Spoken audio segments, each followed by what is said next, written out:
for yourself. Because it's there for the asking. You know, my view of what God is, and all the multiple, that's why I'm doing belief, all the multiple names that we use to call God, expanded as I grew, evolved as I grew. And one of the things I could never understand as a little girl, who believed what the preacher was saying when he said, through God all things are possible. I couldn't believe that people would go to church, they would hear that sermon, they would claim to believe it, then they would go home and do nothing but worry all the time. So I was like, well, how big is God then if he can't fix that? How big is that? So what do you really believe? Is it just lip service you're paying to your beliefs? What do you really believe? I believe that all the forces of the universe, all that is God, is conspiring to help you achieve the desires of your heart. Favorite Bible verse. Delight yourself in the Lord, and he will give you the desires of your heart.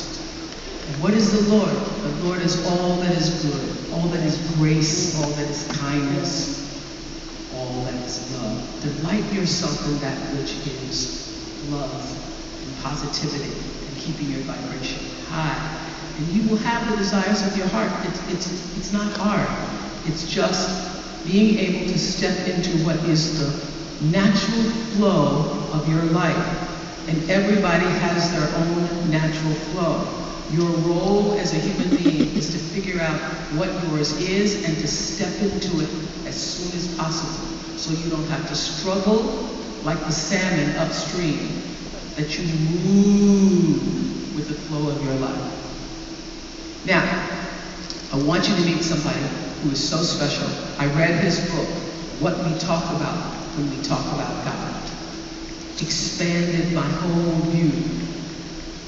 He's been a guest on Super Soul Sunday. I discovered him, resonated, connected to him because he embodies my deepest belief, and that is that everything is spiritual.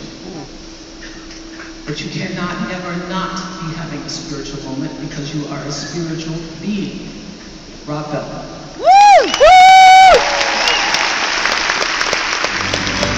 The issue is not whether you're a spiritual being. The issue is whether your eyes are open and you're aware of it. Rob Bell has been called a rock star, a provocateur, and the central figure for his generation. That's Rob Bell, everybody, Rob Bell! Time magazine even named him one of the most influential people in the world. He sees everyone's work as spiritual work. In fact, his wish is that everybody find their calling. His fresh take on age-old questions shot him straight onto the New York Times bestseller list and created a media frenzy in the process. Pastor Rob Bell's new book grapples with the big questions humans have struggled with for centuries. Yes. You said you're not worried about success. You didn't ask for success, ask for wonder. Wow. It's waking up and going, guess what we get to do today? And today, right here, right now, Rob Bell.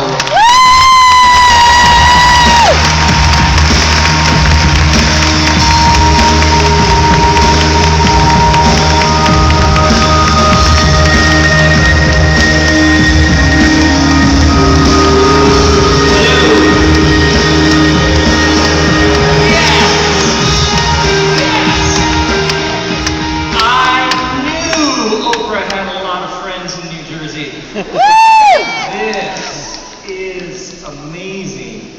Hi, I'm Rob, and I am from another mother. And you know what that makes you? My sisters from different misters. Although I do see some brothers from other mothers out here. You gotta stick together. It's great to be with you. I've been married to my wife, Kristen. We just celebrated 20 years together. Excellent. I know. It's crazy about my wife. It's like we're just getting started.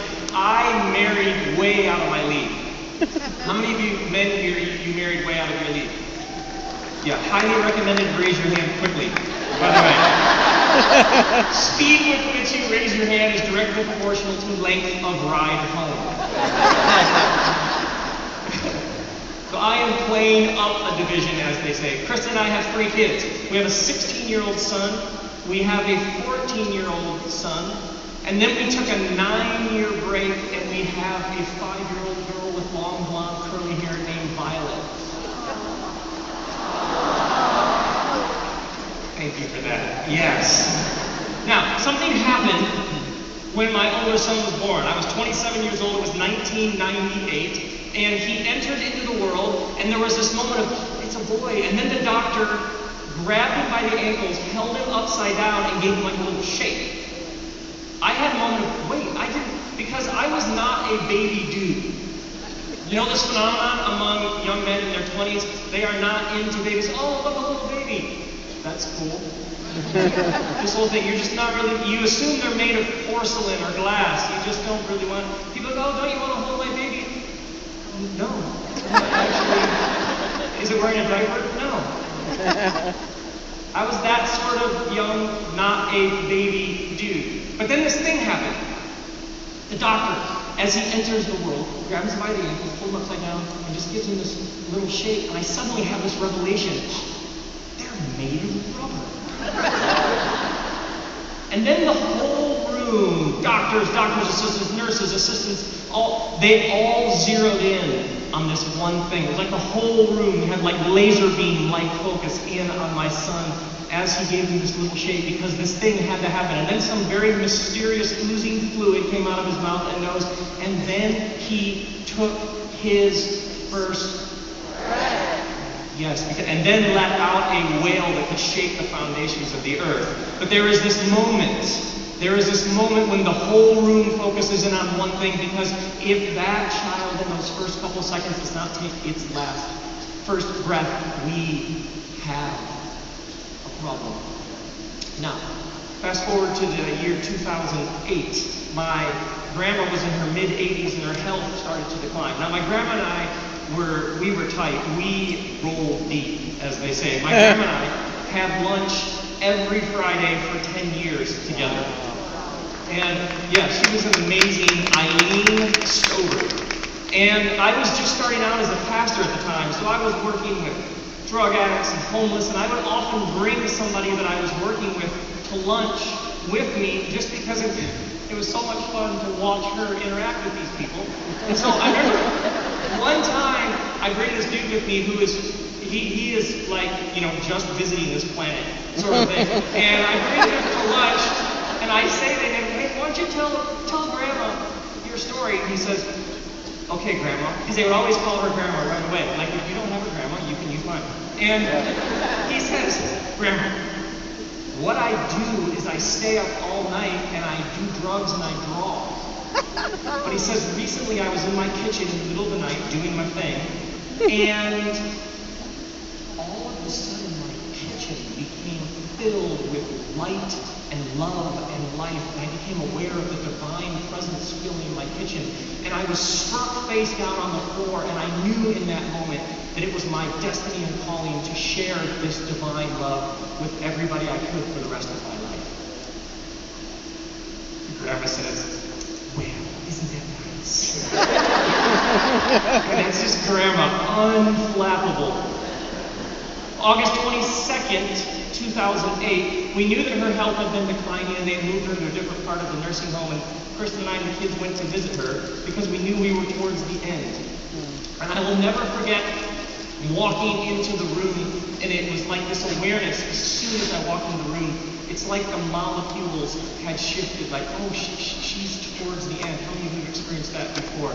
You know that the person is leaving, you know they're dying, but there's that moment when you walk in the room and you know the room has shifted. So she's there on the bed, but she's not there. She's in the room, but she's not in the room. Her eyes are closed, her mouth is open, she's breathing this long, slow, labored breath. And I sort of froze, like it does. You know something in your mind, but then all of a sudden it reaches your heart and you realize, oh, this is the end.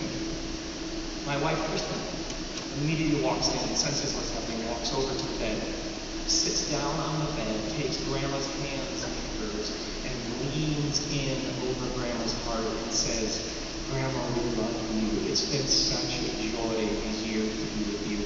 We understand that you're leaving us now, but we want you to know that we're letting she does this like beautiful sort of speech over grandma, all these words of love over top of her. And then after a little while, it was time to go, and we left. And then a couple hours later, on my birthday, she breathed her last.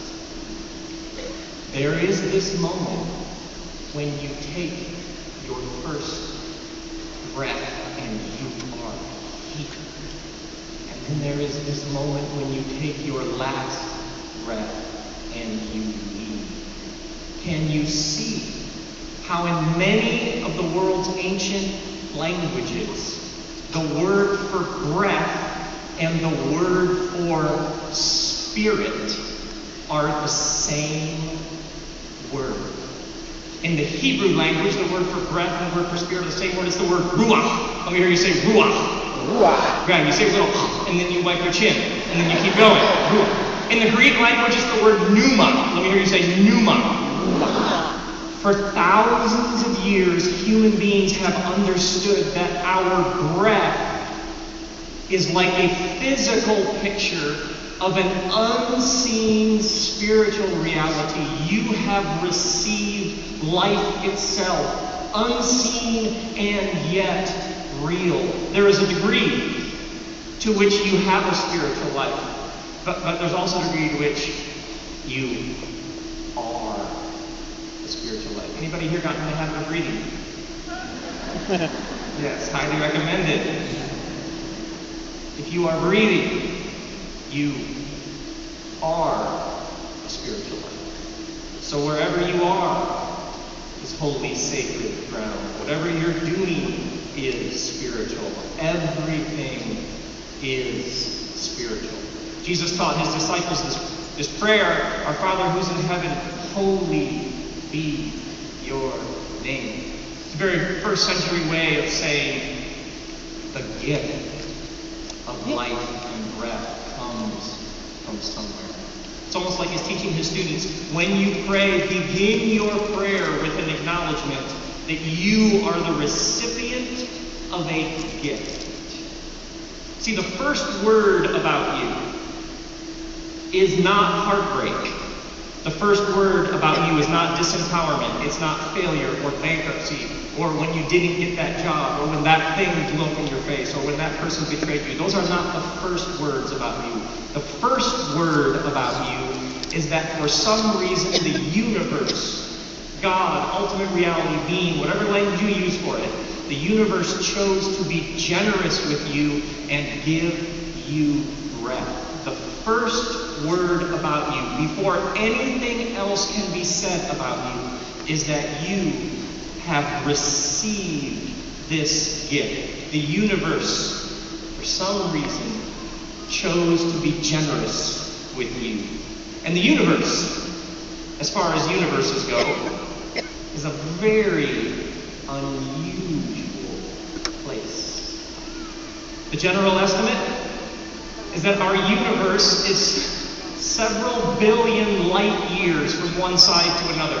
Others say that our universe is 1 billion trillion miles from one side to another. But then other scientists say, well, no, because our universe is actually continually expanding and it doesn't have edges, it's curved, which means that every point in the universe is actually the center of the universe. Turn to the person next to you and say, I am sitting in the center of the universe.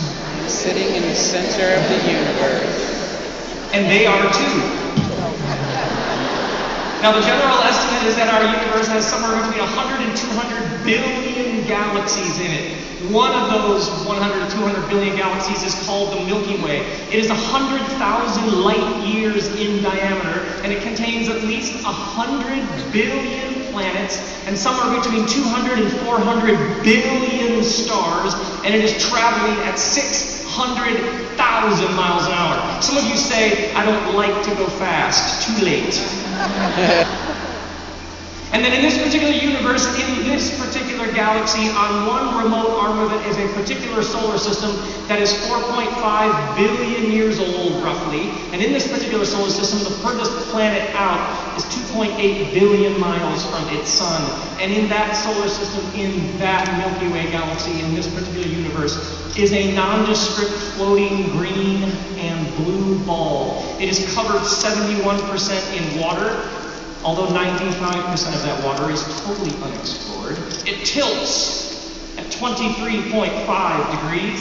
It is hurtling through space at 67,000 miles an hour, while at the same time it is rotating at its equator at 1,000 miles an hour. Newark is going about 600 miles an hour.